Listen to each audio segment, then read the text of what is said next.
Bonjour à toutes et à tous, ça fait plaisir de vous voir.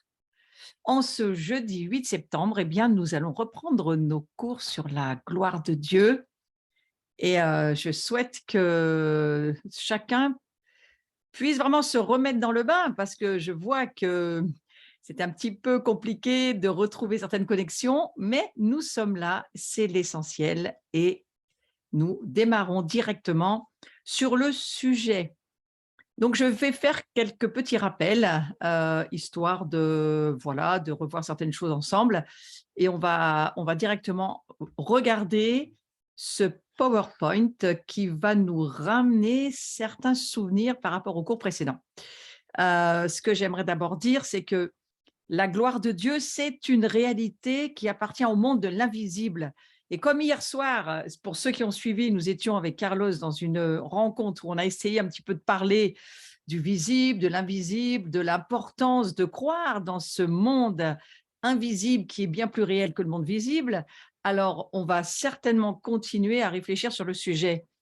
Mais on voit bien que la gloire de Dieu, elle appartient au monde de l'invisible, mais elle a son entrée dans le monde visible. Et une des premières choses auxquelles on pense, eh bien, c'est Jésus qui, lui, va s'incarner et devenir comme nous. Et nous sommes aujourd'hui des êtres humains. Eh bien, lui, il est devenu un être humain. N'empêche qu'il a laissé ses gloires dans les cieux et que lorsqu'il est venu naître au travers de la puissance du Saint-Esprit, par cette incroyable manifestation de gloire qui a été le fait que Marie a été recouverte par l'Esprit Saint et que Jésus eh bien, a été conçu. Ça, c'est tout de même une manifestation impressionnante de la gloire.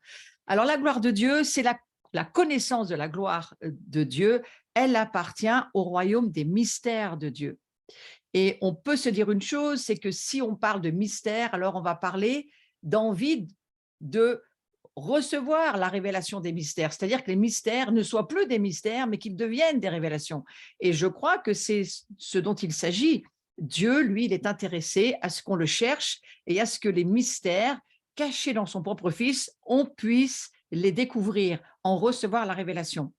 Donc, la restauration de la gloire, c'est là où nous en sommes. Au fond, si nous réfléchissons à ce qui se passe, on se rend compte que Dieu veut ramener sa gloire. Il veut ramener sa gloire, rétablir sa présence dans la maison que nous sommes. Et c'est cela que nous voyons se dérouler dans cette saison, en ce moment, d'une façon accélérée. On sent bien qu'il y a un désir de Dieu de retrouver sa place en nous, sur la terre, son projet de faire de l'homme son gestionnaire, mais de lui permettre de communiquer avec le Créateur et de manifester la volonté qui est la sienne de Dieu sur la terre comme au ciel. On sent qu'il y a maintenant quelque chose qui presse, hein. Alors bien sûr, on se rend compte que le monde des ténèbres et que le chaos ambiant se lève de plus en plus, mais ça va avec, hein. C'est-à-dire que le Seigneur, lui, il est en train de continuer tranquillement à laisser se développer, parce que c'est au travers de nous qu'il le fait, son plan et ses stratégies, mais on voit bien aussi que le diable a ses propres affaires et que cette pression des royaumes dans lesquels nous sommes, eh bien, pour nous, il faut apprendre à garder les yeux fixés sur ce qui se passe dans les cieux. Et donc, il est bien question ici de cette restauration de la gloire, cette restauration de la présence de Dieu. Donc, on voit que Dieu, il a créé l'humanité pour vivre dans sa gloire. C'est quelque chose, je crois, qu'il faut accueillir. Parce qu'on a souvent, pour la plupart d'entre nous qui avons un certain âge, on a lu la Bible et on a lu la Bible pas comme une histoire, mais c'était pas très loin. Et on n'était pas ouvert à cette révélation qui devient de plus en plus lumineuse, hein, dans ces jours. C'est que Dieu est en train de nous dire, voilà, moi j'aimerais vraiment que vous me rencontriez, que vous compreniez que le petit Jésus dans la crèche, c'est pas vraiment ça. Il y a autre chose. J'ai une autre dimension. J'aimerais révéler ce que j'ai fait de ma maison, de ce qu'est ma maison. Je voudrais vous le révéler parce que c'est vous qui êtes les pierres vivantes de ma maison, mais c'est ma maison, c'est pas la vôtre. Et je crois que Dieu veut aussi nous dire, mais mon fils, rencontrer mon fils, recevez la révélation de mon fils. C'était bien cela pour cette année, et bien sûr que ça va continuer dans l'année qui vient, mais cette numérique hébraïque de cette année 5782 qui se termine, hein, on est dans le dernier mois, le mois des Louls, on va bientôt passer à l'année 5783, Rosh Hashanah est en train d'arriver, Yom Kippour, la fête des trompettes, on est en train de rentrer dans une nouvelle saison hébraïque et qui nous rappelle que les cycles, Dieu pense en cycles et que les cycles amènent de nouvelles révélations à chaque fois, à chaque fête. Eh bien, il y a des révélations qui nous attendent et la connaissance de la gloire qui s'intensifie. C'est ça que j'ai envie de nous dire.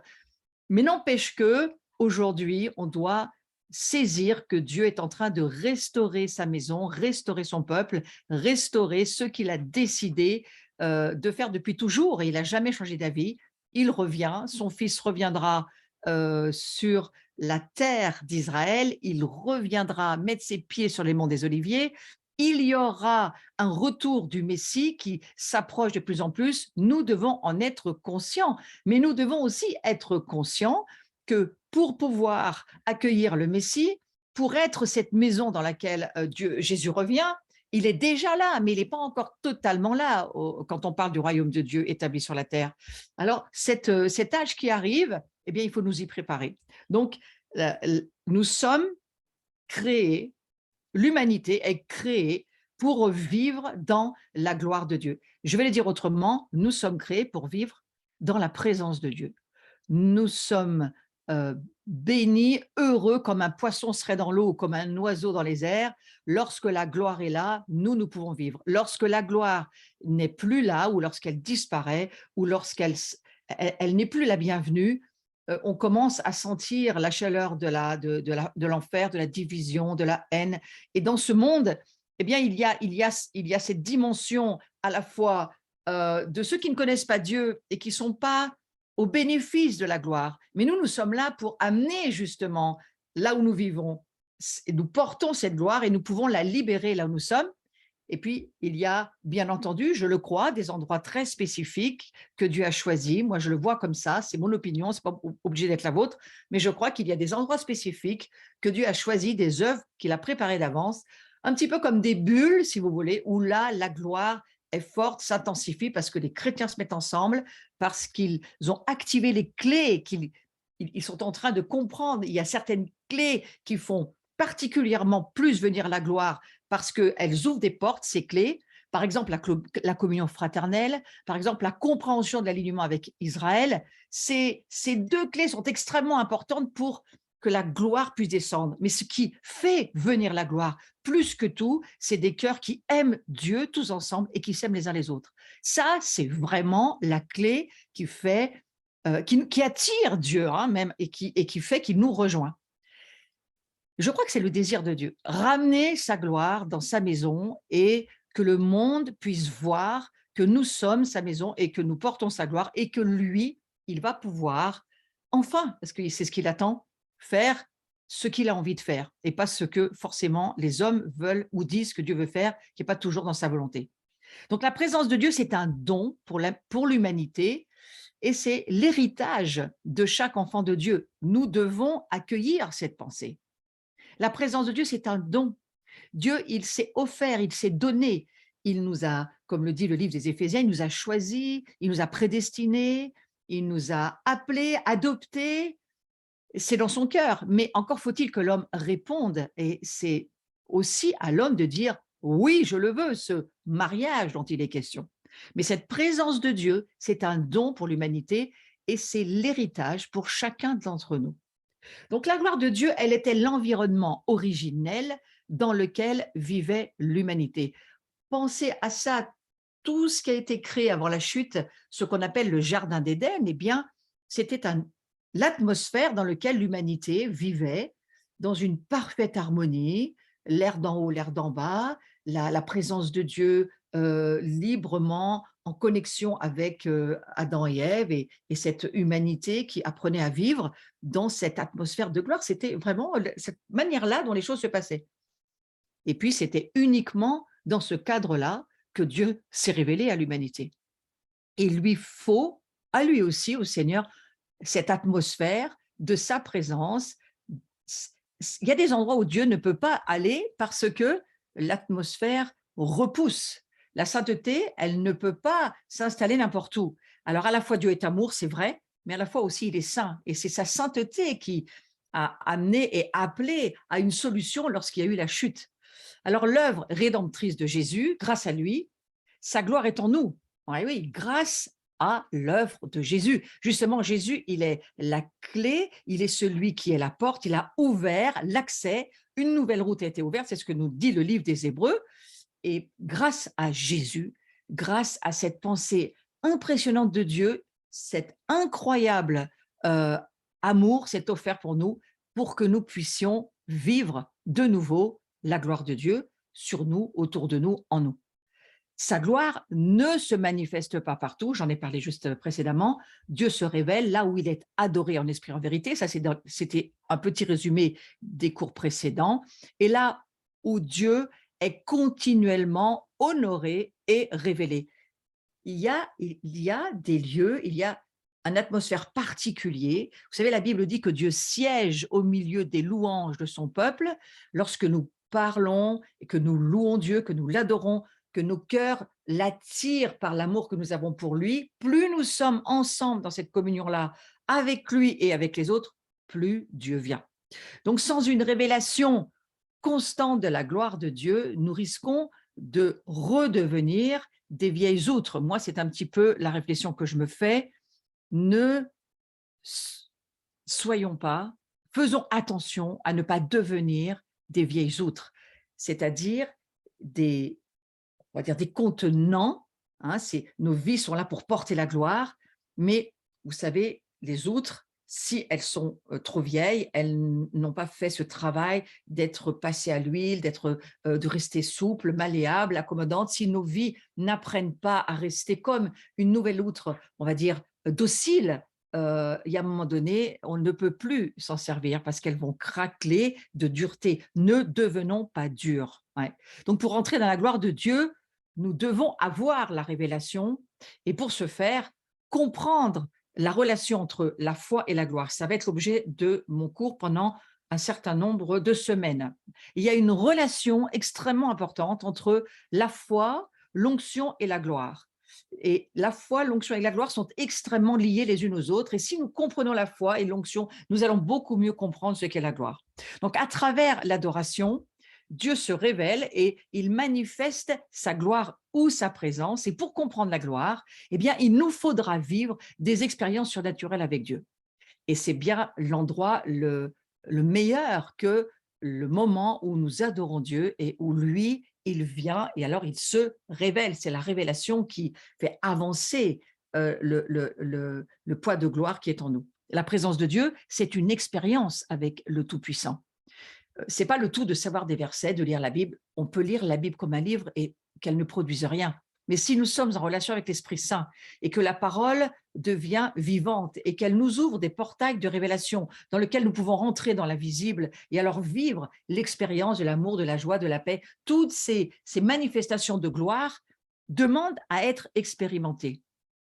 Et nous avions mardi soir une réunion et il y avait un frère qui n'avait pas l'habitude d'être là, un frère en Jésus-Christ, qui est venu vivre cette soirée avec nous. Et alors que la réunion était terminée, nous avons fermé la porte de cet endroit et nous voulions rentrer chez nous. Mais ce frère, il était sur le trottoir et il n'y avait pas moyen qu'il rentre chez lui. Et il nous a parlé pendant 1 heure en nous disant, mais voilà, il racontait sa vie, son témoignage. Il n'arrivait pas à nous quitter. En fait, j'ai compris qu'il n'arrivait pas à laisser la présence, la substance de la gloire qu'il avait ressentie dans cette soirée de prière. Il n'arrivait pas à partir. Il y a quelque chose qui l'habitait, qui le remplissait. Et c'était merveilleux de voir ça. Alors, on avait quand même un peu envie d'entrer chez nous, nous aussi, mais quelque part, ça montre que certaines personnes sont tout à fait sensibles, accueillent cette présence. Et c'était lui, en tous les cas, pour ce frère, sa soirée. Et cette soirée, eh bien, il a été changé. On voyait que Dieu était en train de travailler en lui et de lui ouvrir la parole, parce que c'est quelqu'un qui ne parlait pas. Il nous a expliqué qu'il était en train de faire des expériences de pardon dans les 2-3 derniers mois qui ont précédé et que là, ce fameux soir, peut-être parce qu'il avait aussi débloqué, en obéissant au Saint-Esprit, des domaines de sa vie, eh bien, ce frère était mais rempli de Dieu. Et c'est cela, je crois, qu'on a tous envie de vivre. Donc, notre priorité, c'est de rechercher sa gloire, ce que je crois, chacun de nous doit être habité par ce désir de rechercher la gloire de Dieu. Et puis ensuite, eh bien, on verra les signes et les prodiges et tous les miracles qui vont accompagner cette présence de Dieu. Mais en priorité, ce soir, je prie, c'est ma prière pour chacun de nous qui sommes ici en connexion, non seulement avec ce que Dieu nous dit au travers de ce cours, mais nous sommes en connexion les uns avec les autres et nous sommes en connexion avec les cieux. Eh bien, je prie pour que le désir, le feu, oui, la révélation de ce que nous avons besoin, d'avoir beaucoup plus encore faim et soif de ce que Dieu fait et veut faire encore dans nos vies. La révélation de la gloire de Dieu, elle amène donc à faire l'expérience de sa manifestation. Et lorsque nous vivons une célébration, par exemple, et ça vous arrive, vous aussi, j'en suis sûre, tout à coup, on sent l'atmosphère une atmosphère de paix, parfois une atmosphère de combat, parfois une atmosphère de pardon. Tout cela, nous apprenons à y être sensibles. Et en fait, c'est simplement la présence de Dieu qui a besoin d'être discernée. Et à partir de là, si on comprend que Dieu veut faire quelque chose, eh bien, c'est d'accompagner, pas de l'aider, mais de l'accompagner pour que lui puisse faire en nous ce qu'il veut. La gloire, c'est quelque chose de très particulier et c'est autre chose que l'onction, on le verra dans les cours suivants, mais c'est à considérer par le fait que lui aussi, Dieu, eh bien, il a ce désir. Sinon, on a le désir d'habiter dans sa maison. Ben, lui, il a le désir d'habiter chez nous, voyez-vous.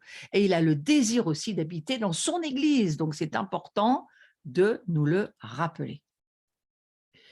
Donc, cette expérience avec le Tout-Puissant, ce soir, je prie que la présence de Dieu soit une expérience pour vous, une expérience avec le Tout-Puissant. Et la révélation de la gloire de Dieu, elle amène, donc je le redis, à faire cette expérience. Et lorsque nous rencontrons la présence de Dieu, comme je le parlais, je vous l'expliquais avec ce frère, nous sommes changés, nous sommes transformés et il y a quelque chose en nous qui ouvre des portes pour le surnaturel. Donc je prie ce soir que personne n'ait peur du surnaturel, mais bien au contraire, on ait le désir de dire: «Waouh, mais moi je veux vivre une vraie rencontre, dans la présence de Dieu, avec une face de Dieu», c'est-à-dire une qualité de Dieu, quelque chose que lui, eh bien, il veut révéler. Vous savez, Dieu ne peut pas se révéler dans tout ce qu'il est parce que c'est impossible pour nous, on mourrait. Mais il nous révèle des parties de lui-même qui font qu'on le rencontre, on le connaît et nous en sommes transformés. La gloire nous permet de vivre une transformation. Restons ces outres neuves qui acceptent une transformation continuelle. À partir du moment où tu veux plus être transformé, c'est que tu es en train de devenir une vieille outre. Lorsque tu veux plus de changement, lorsque tu n'as plus envie d'apprendre des nouvelles choses, lorsque tu penses que tu sais tout, c'est ce qu'on appelle devenir religieux. Attention, parce que les vieilles outres, c'est en général tous de la religiosité, hein, et ça, c'est pas une bonne chose dans notre vie. Donc il y a plus, il y a beaucoup plus et je prie ce soir dans ce cours que nous reprenons, que nous ayons le désir de plus, le désir d'une rencontre, de transformation qui nous fasse passer d'une saison de gloire à une autre. Je vais m'arrêter un tout petit peu sur ce que nous partagent un certain nombre de prophètes en ce moment. Je pourrais les nommer, mais je ne vais pas le faire, mais je préfère dire ce que Dieu leur dit qu'il faut répéter. Et je crois qu'il faut répéter quand on ressent que la parole prophétique, elle est juste, ce qu'on appelle ce temps de transition dans lequel nous sommes en ce moment. Et lorsque le fait que nous passons d'une année à une autre, d'un cycle à un autre, d'une gloire à une autre gloire, c'est-à-dire que nous traversons quelque chose de nouveau, nous entrons dans quelque chose que nous ne connaissons pas, eh bien, ce temps de transition, on pourrait dire cela comme de cette manière-là. Il y a eu des gloires passées cet été ou l'année dernière excellentes pour vous, comme ça se passe dans la parole de Dieu, Moïse a vécu des manifestations extraordinaires, on peut les lire et on peut les méditer. Il est monté sur le mont Sinaï, il a vécu la gloire, la fumée, la nuée de Dieu. Élie a vécu la même chose, Marie pour la naissance de Jésus. Il y a beaucoup de manifestations de gloire dans la parole de Dieu. Mais pour nous aujourd'hui, il y a des nouvelles gloires qui nous attendent. Et vous savez, quand Jésus dira que celui qui fait partie du royaume de Dieu, il est plus grand que Jean le Baptiste. Quand on voit la dimension de Jean le Baptiste dans la vie avec Dieu, on se dit, on a du mal un peu à croire la parole de Dieu, mais franchement, je crois qu'il faut croire Dieu. Si Dieu le dit, c'est parce que, eh bien, c'est tout simplement parce que on a des choses encore à découvrir et qu'on a besoin de laisser Dieu nous le faire comprendre. Et vous allez voir un petit peu plus loin dans ce cours, je pense y arriver, mais vous allez voir que ça va être un des bras de Dieu, c'est la foi. Et la foi, elle va nous aider à comprendre ce monde invisible, parce que la foi, elle nous fait comprendre d'une certaine manière l'intelligence spirituelle de Dieu. La foi, elle sert à ça. Mais pour revenir pour le moment à ce sujet sur lequel je suis, la révélation, je résume un petit peu les cours que nous avons vus précédemment. La révélation, c'est une étape essentielle pour vivre dans la présence de Dieu.